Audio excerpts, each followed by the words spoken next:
Hey gang, it's Friday, September 12th. Here's the events impacting mortgage rates for the week.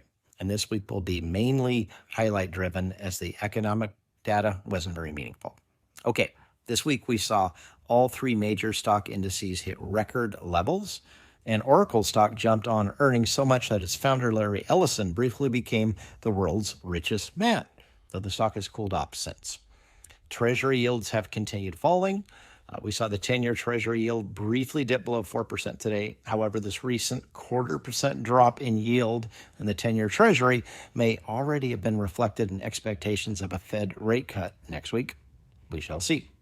And we still have a jobs market showing weakness as the government revised job numbers downward by over 900,000 for a prior 12-month period.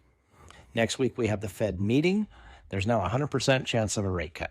In fact, the Fed is now prioritizing supporting jobs over controlling inflation, hence the phrase labor over inflation.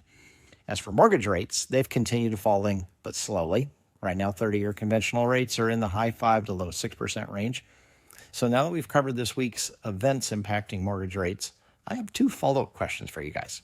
First question, once the Fed cuts rates next week, are we going to see mortgage rates dropping or start to climb like they did following last year's September meeting and rate cut? We'll find out. And the second question that many of us watching the financial markets have, how can the markets keep doing so well when the jobs market looks so shaky? It doesn't seem to make sense. For now, we just have to acknowledge that certain economic data can remain in conflict with other data for longer periods than expected. And that, folks, is one of the reasons why understanding the economy is so darn difficult. That's it for now. Let me know if I can be a resource for any mortgage-related questions. Enjoy your weekend.